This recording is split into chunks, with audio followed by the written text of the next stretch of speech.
The recording just started, and then we'll post this. These meetings will be posted on YouTube in the Zone website, so that you can go there anytime you've missed one and review what was covered. And so you'll not have to download it anymore. It'll just be in YouTube, and that goes for the webinars as well as the ARC meetings. Because I don't think there's really anything we're discussing in the ARC meetings that others can see. But Sherry, you need to think that over, and if we need to put it behind password protected pages, we can do that. So that's okay.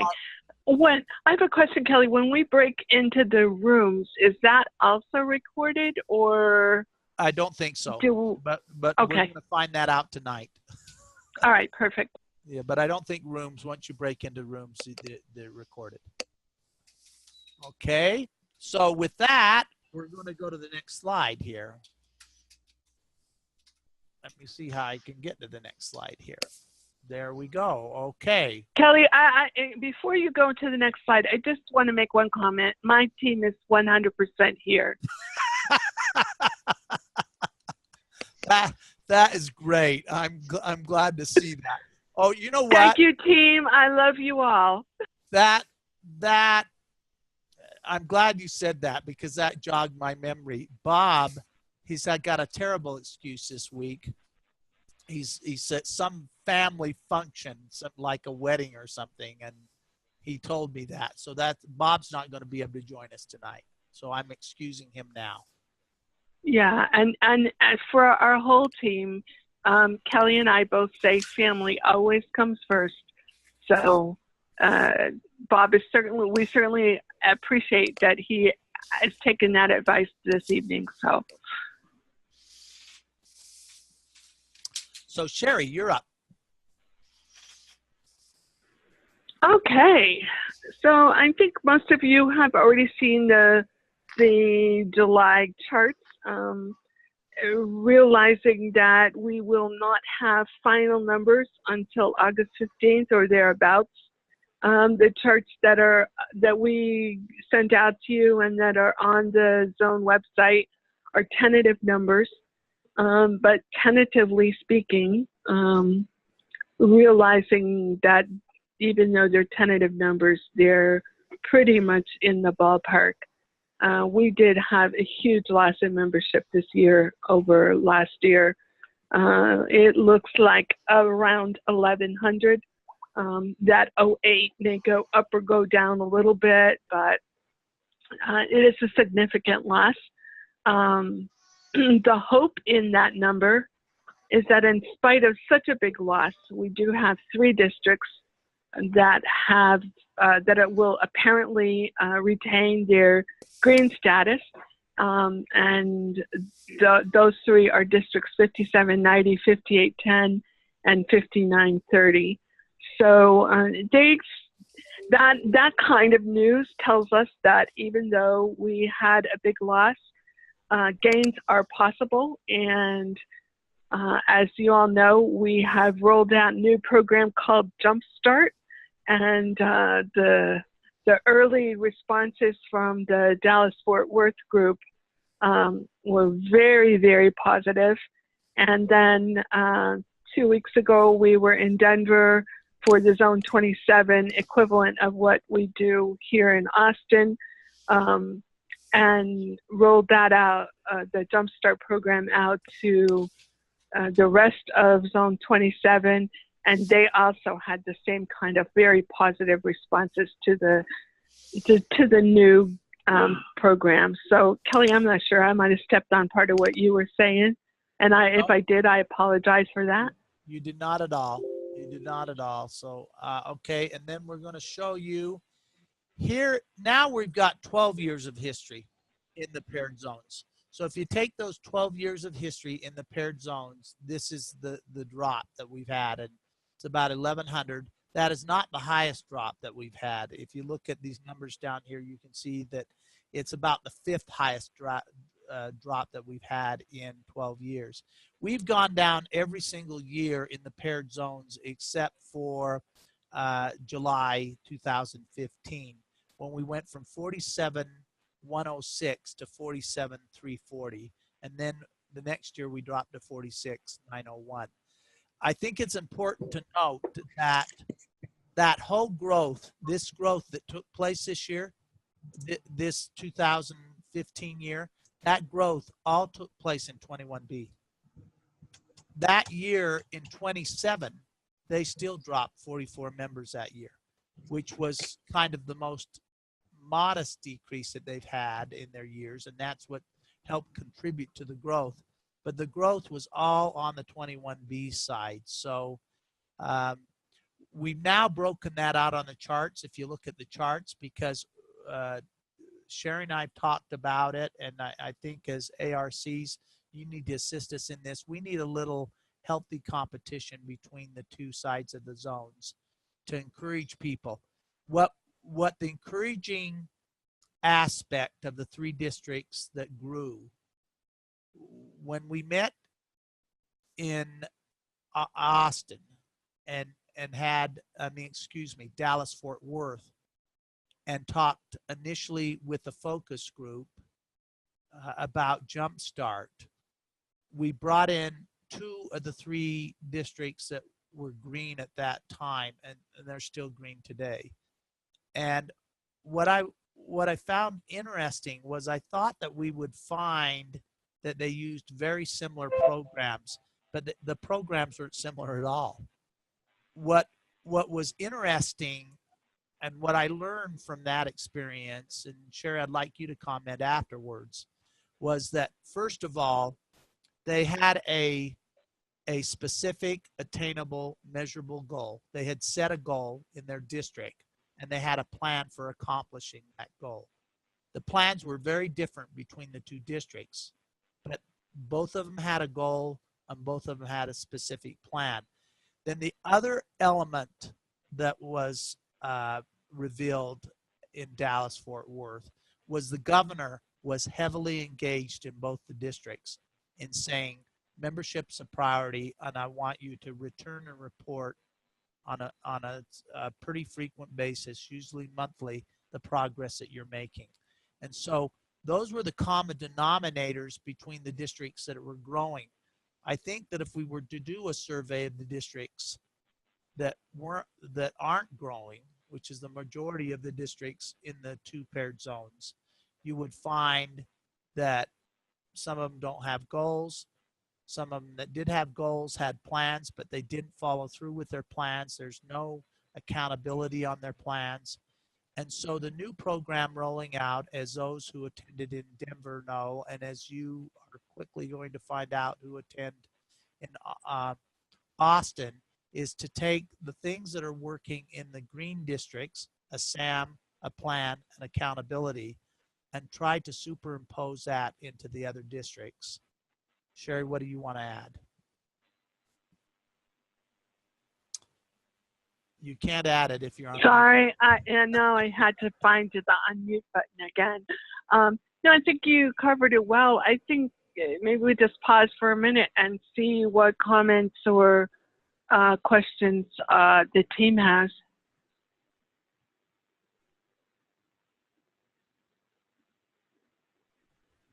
Okay, this is Lisa Faith. So are you saying that we're going to have a friendly competition between our two zones? Friendly competition in that we will publish the numbers. We will publish the numbers separately, and then total at the bottom. So if you've looked at the new charts, you'll notice. Okay. Sherry I just pulled those out, and yes, right. I hope that spurs on a little competition between the two zones.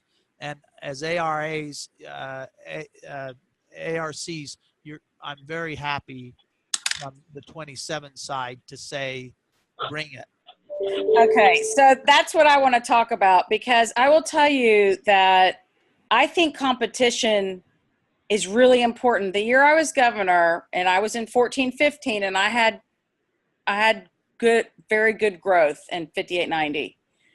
And I'm highly competitive. And I was Oh, we very, would never guess that. I know, right? Lisa, And so one of the things, You- though, I think the reason we gained was, I agree with you. It's about having a goal and having a plan and making sure everyone's on the same page across the board. But also, as a governor, I was, no offense, Sherry, but I wanted to beat Janet Livingston, and that's how I got everyone pumped up. I'm like, we are not going to lose to San Antonio. Get over it. And it worked. Everyone, and then it was competition between which club, because they knew they were going to get an award. And I was always like, okay, so-and-so's way ahead. But people, no matter who you are, you kind of want a good competition, and it works, and people get excited. And the last 2 years, the governor hasn't had that approach, and hasn't had it's just been different. I don't know, but I agree with you on the competition, and I'll bring it. Okay. Okay, let's go to the next slide.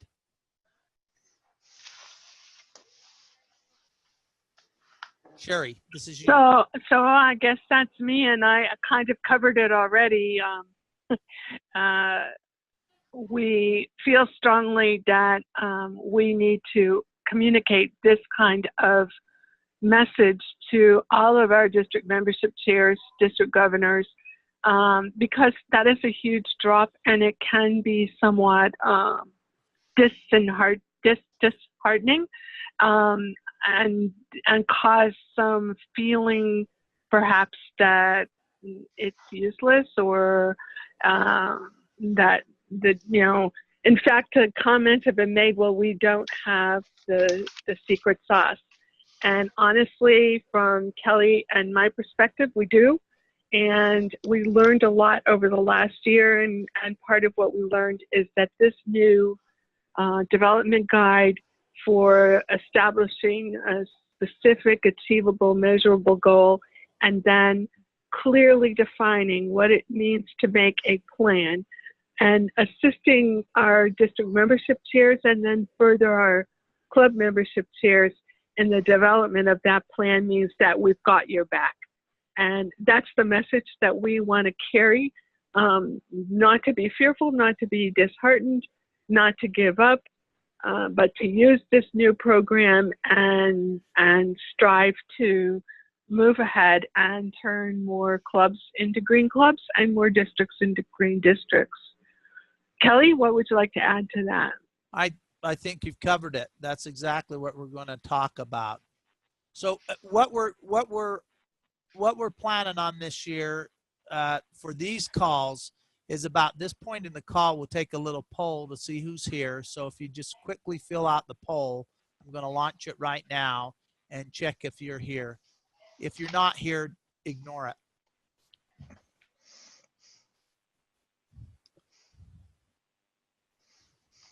So I guess Dick's not here. Oh. Okay, everybody's taking the poll. We appreciate it. And I just wanted to point out, Sherry, that Bob Delavan has joined the call at great personal sacrifice away from his family, because he feels that strongly about Team 27. Okay, so one of the things that we've done, this year is we've been showing this little video. This video will be shown in Austin, I believe, again, won't it, Sherry? I think we're planning on showing this in. Yes, it will. Yeah. Okay, so I'm gonna let if you watch the video, I think it plays right into what we're trying to accomplish this year, and then Sherry will talk a little bit about it after it's done. I just want to make sure that I check make sure that it's well, first of all, I guess we're going to talk about scheduling before we show the video. I thought that, no, there it is. Yeah, okay. Here's the video, and I'm just going to make sure that everybody can hear it.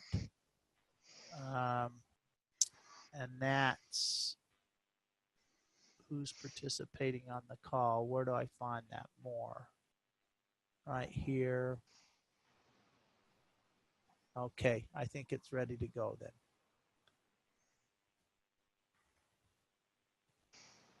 Let me know if you can hear it.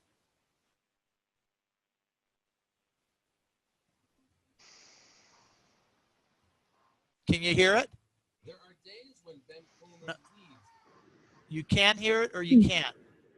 Barely. Can Barely. Okay, so let me turn it up just a little bit here, right there. It's up all the way. Turn your sounds up all the way on your end. And then let me see under the controls here. Manage participants. And then the check box here. it's kind of funny to hear Kelly making comments about checkbox here and this control, and we just see his cursor going around. Okay. This should get it. Family home on Knoxwood Court, just as the Yeah, sun is rising. Autumn days, when he takes to the paths of Anderson, South Carolina. Along freshly painted picket fences and down shady old lanes, Ben Coleman runs. I'm very relaxed. Nothing bothers me. I'm just off in my own little world where everything's perfect. He loves to run. A kid who we didn't think would ever walk, he just loves to run. 18-year-old Ben has cerebral palsy. He has limited control of his arms, and the stiffness in his legs makes it tough for him just to pick his feet up. He's had to sleep with a leg brace. He's had to undergo physical therapy. Still, Ben runs. And not just for the joy of it. Ben Coleman runs to compete. For the last 5 years, he's been on the cross-country team at TL Hanna High School. Even if someone says, no, I can't, I like to be able to go, yes, I can. It used to really bother me to have people saying, oh, look at that funny-looking, funny-walking kid. Now, they can say all they want. I'm still going to do what I do. From his earliest days, what Ben Coleman wanted most was to be on a team. But Ben and his parents could not find a team that would let him play. They were happy to have him there if he was sitting on the bench, or they were happy to have him there if he was satisfied being the water boy. He wasn't satisfied, and neither were we. Then at the end of 7th grade, Ben learned that 8th graders were eligible for the high school cross-country team, and his mother phoned the coach.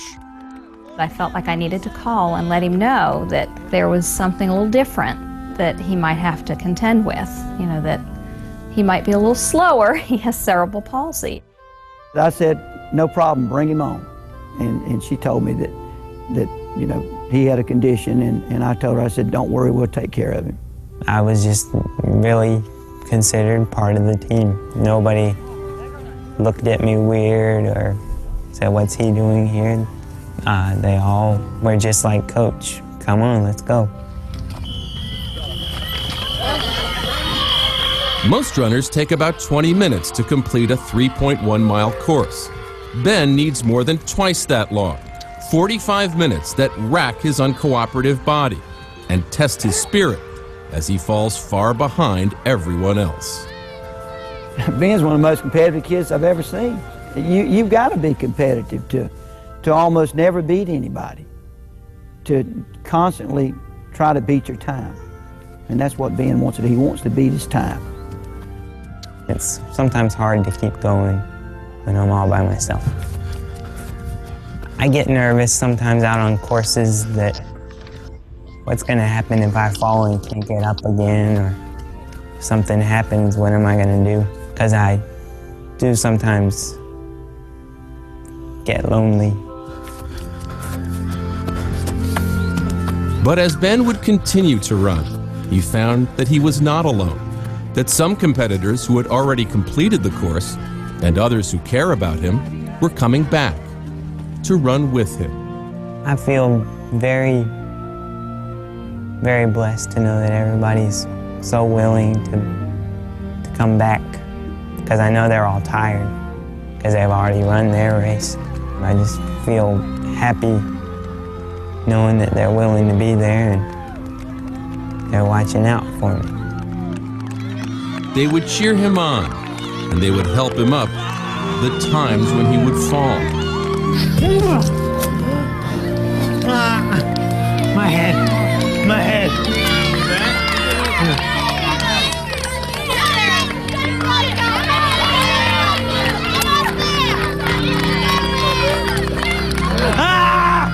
Every time he falls, my heart stops until I see that he gets back up and he keeps on going. I worry a little bit that he's going to get hurt. I know that it's going to affect his race time for the day because it discourages him more than it hurts him. Is it hard for you to see him fall now, though? Yes, but I never let anybody know it. It's tough.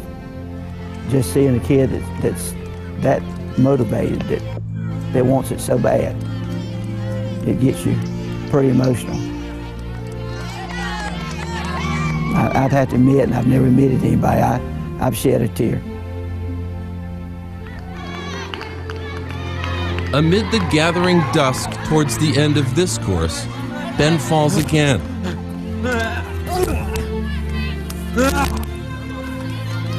He gets to his feet, and then his three siblings, Megan, Alex, and Chris, accompany him as he pushes himself to the finish.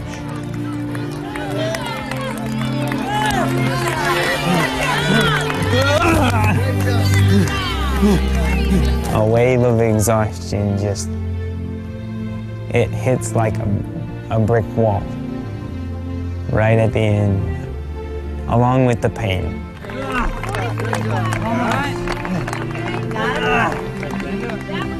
Everything that should have hurt 2.5 miles ago from the falls, that's when it kicks in. All that can cloud this moment is the knowledge that, as a senior, Ben has just one cross-country race left. What are you going to miss most about it? Being part of the team, having all my friends there.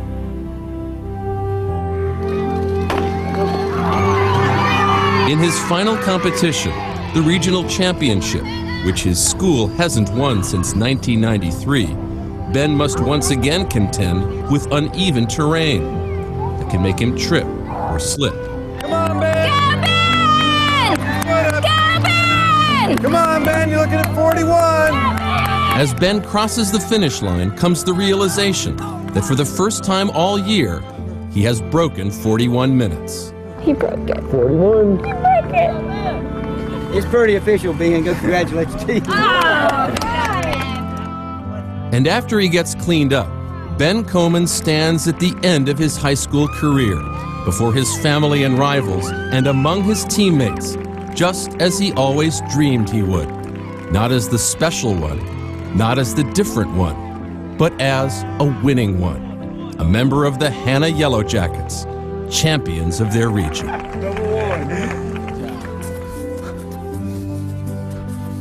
Through a childhood challenged by others' constraints, through 5 years of cross-country practice and competition, Ben Koman has been running all his life, not from something, but towards something. And in some ways, he has finally gotten there. What did running give you that you wouldn't have gotten any other way? Gave me a place to belong. A place I could say that I'm supposed to be.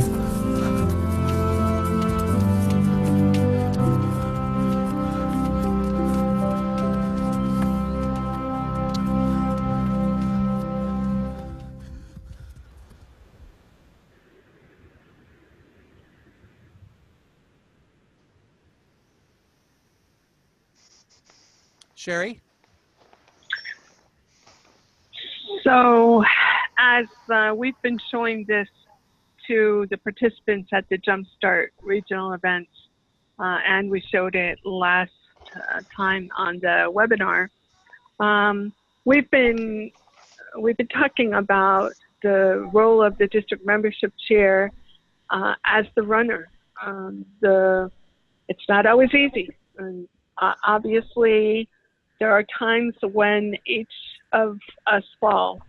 But tonight, I think I like to approach it from the standpoint of the rest of the team and the coach, because that's who we are in this video.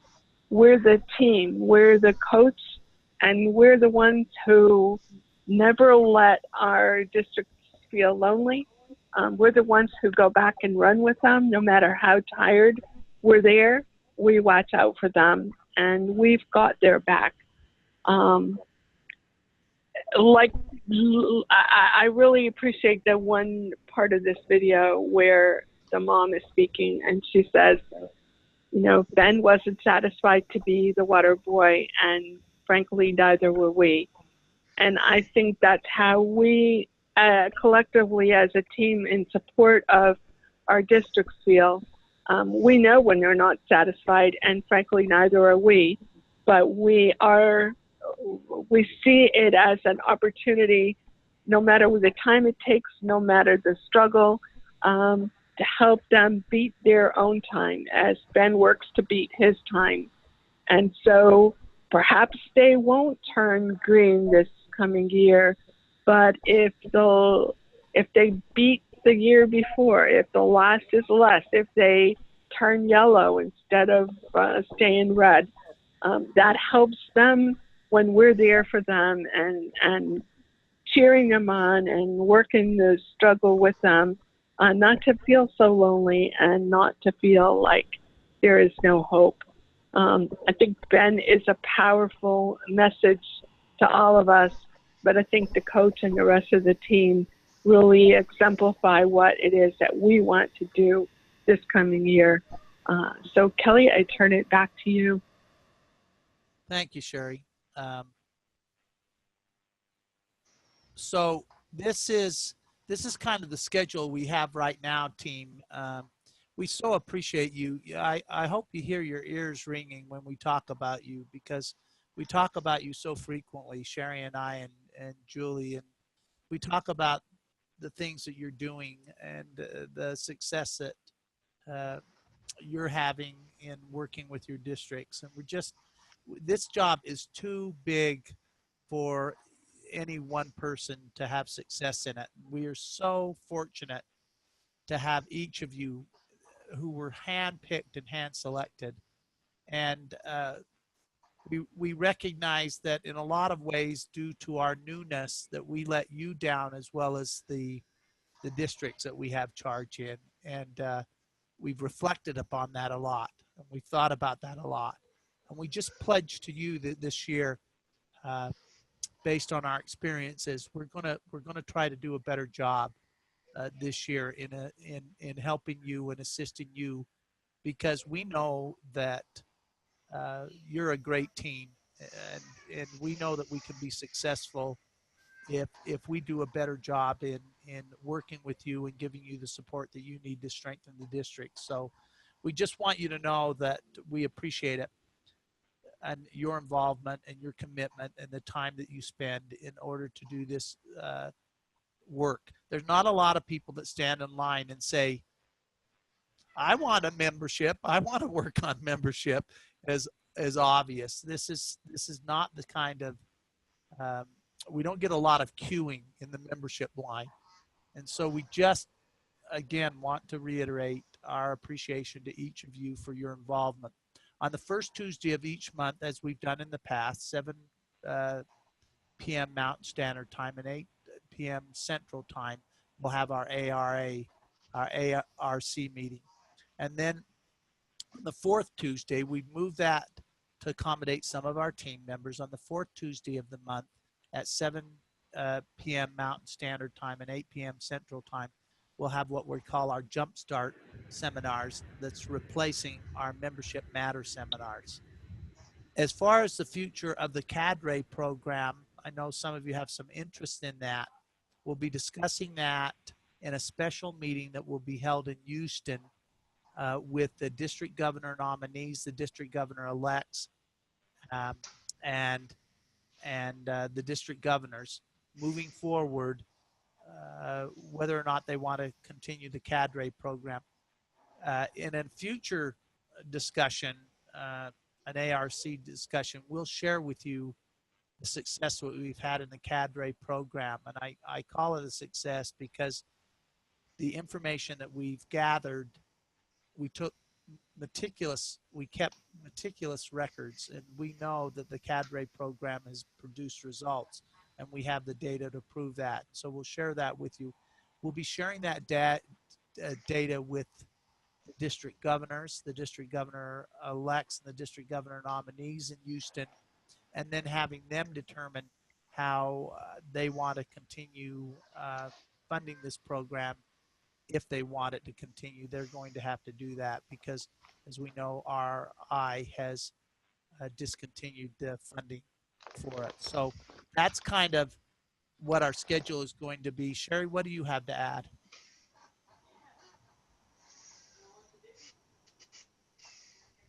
As soon as I figure out where I mute myself, so I remember how to unmute myself. No, I don't have anything to add to the call schedule. Thanks, Kelly. Great. So what questions do any of you have on the call schedule or any concerns that you might want to express right now? This is Debbie in 5930. On the fourth Tuesday, is that where we should highly be encouraging the district membership chairs or district membership co-chairs to jump onto that call? Absolutely, and as many clubs as you can get on the call. That call is open to any Rotarian in the paired zones. And then do you send out an invite like you do for us that has the link, or do we just copy, like Julie's, I find it on Facebook and such, do we just copy that and share that with the team? Or two things going forward. Julie has been kind enough to say that she's going to start in her newsletter distributing that. Is that correct, Julie? Yes. So in the last, in July's newsletter, I attached an Outlook invitation. So feel free to share that with other people and also give me feedback. This is the first time that we've tried to do this, where we put together an invitation that could be saved to your calendar. If there's issues with that, maybe I'll try and explore a different way of doing it, but thought that might be helpful as a reminder when using Zoom. But yeah, feel free, if you look on the email I just sent out on Monday, it will have the Outlook calendar reminder, and it's a reoccurring one for the Jumpstart membership webinars. And Sherry, would you share what you're going to be doing? Yeah, and so when we made that switch from GoToWebinar to Zoom, we gained a lot, but we lost one thing, and that was the automatic reminders that the GoToWebinar sent out. So we're trying to duplicate that through mailing lists in MailChimp, and so we'll be testing that out for the August call. And I've tried to set it up also so that it will be reoccurring.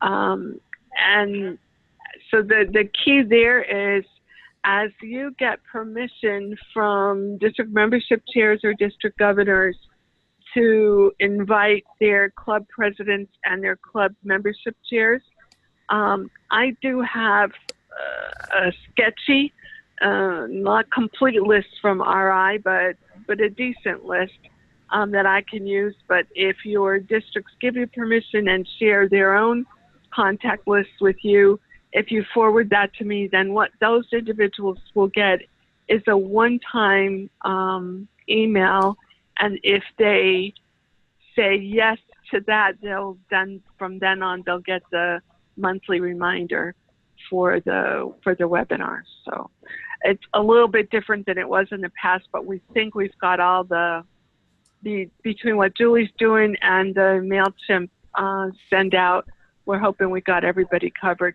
But certainly share it with your teams, with the folks that you're working with, and encourage them to share it as well. That Zoom meeting link will not change all year long, so they can put it on your websites, etc. Good question, Debbie. Thank you. Any other questions?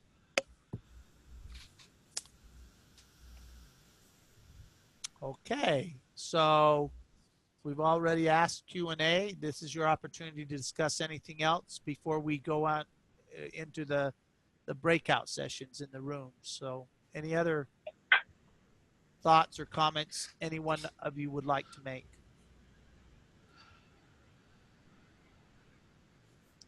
Okay, then our next call will be September 5th, 2017, 7 p.m. Mountain Standard Time, 8 p.m. Central Time. That's our next call. So if you don't have that on your calendar, please put it on your calendar. And now we're going to go to the Zoom breakout rooms, which is always fun. And we're going to do this manually. So I'm going to create these rooms right now. And Kelly, just to let you know, we could once again see your control panels. Okay. So something changed, Okay. just letting you know. Okay, great. So we're going to put Bob Dill. We're going to put Diane. We're going to put me in that room. And so that's breakout room 1. And now And Dick Jones. Oh, Oops. better get Dick. Okay, here we go. Get Dick in there. Let's see, assign. There it is. And Dick Jones. Okay. Then we're going to put Sherry, Lisa Faith. Julie, you have to go with our room didn't like you that much last time around. Woo! Oh, Julie, we love bringing you. on the We're happy. attitude. Okay. I was just going to give Julie my condolences. Okay. Bob, before we go in our room, Bob Delavan, thank you very much for joining a few minutes late. That gave the 21B team the gold star, and I will send you the $20 I owe you at that. Okay. No. All right. Just send it to the foundation. Okay. Okay. I think we're ready to go into our rooms. Okay. So here we go. All righty. Thank you very much. Yeah. Okay.